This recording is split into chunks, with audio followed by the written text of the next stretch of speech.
Jean-Marie Pelt, merci d'être avec nous pour répondre à nos questions, de prendre ce temps. Petite question, dites-moi, depuis votre ouvrage « Le monde s'est-il fait tout seul », est-ce que vous avez commencé à avoir un début de réponse? Nous étions avec Trinh Xuan Thuan, qui est le grand astrophysicien vietnamo-franco-américain, d'accord pour dire le monde ne s'est pas fait tout seul. Ce qui est étonnant parce qu'il est bouddhiste. On aurait pu s'attendre au contraire à ce qu'il dise il n'y a pas de Dieu, donc il s'est fait tout seul.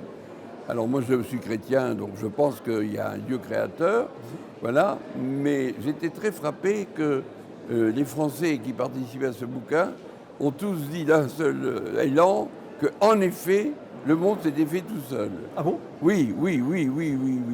Tout seul, ex nihilo. Ex nihilo, voilà. Comment c'est possible? C'est très surprenant, j'ai trouvé ça très surprenant. Alors bien entendu, ça ne s'est pas fait comme c'est dit dans la Bible, au début de la Bible. Bien sûr. Mais il y a la phrase de Galilée qui est très importante.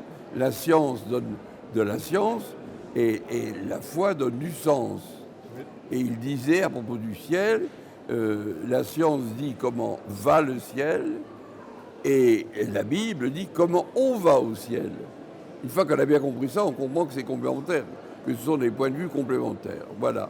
Alors moi j'avais trouvé que dire que le monde ça a été fait tout seul, ça me paraissait assez étonnant.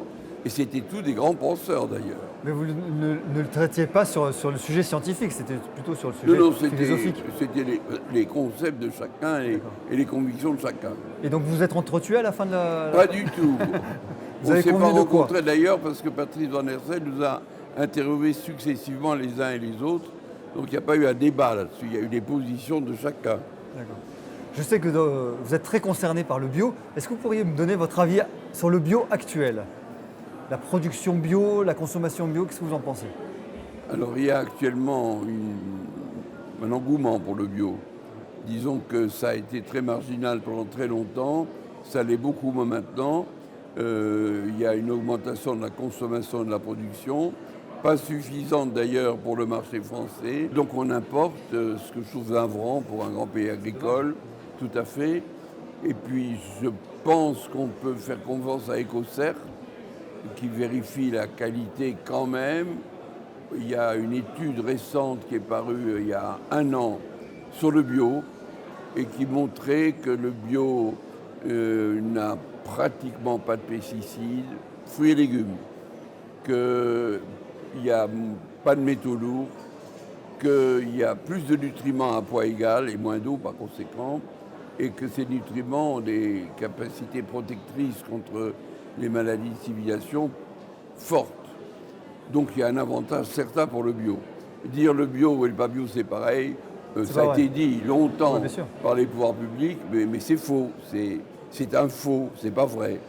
Et donc vous êtes quand même persuadé que plus on va consommer du bio, plus on va pouvoir produire, mais est-ce qu'on ne va pas avoir une production justement intensive et retomber dans les travers de l'industrie? Je pense que non. Je vois se dessiner aujourd'hui une tendance vers la permaculture, qui est une sorte de bio amélioré, qui produit beaucoup, paraît-il.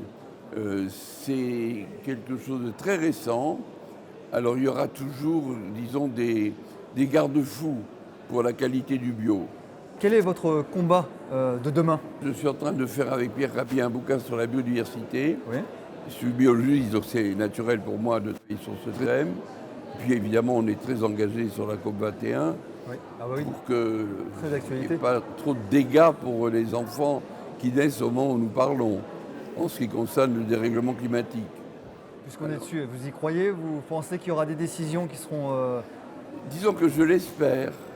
Alors aux dernières nouvelles, il semblerait que les engagements des pays permettraient de faire baisser les températures, enfin les faire ramener à 3 degrés au-dessus de ce qu'elles étaient à l'ère pré-industrielle, au lieu de 2.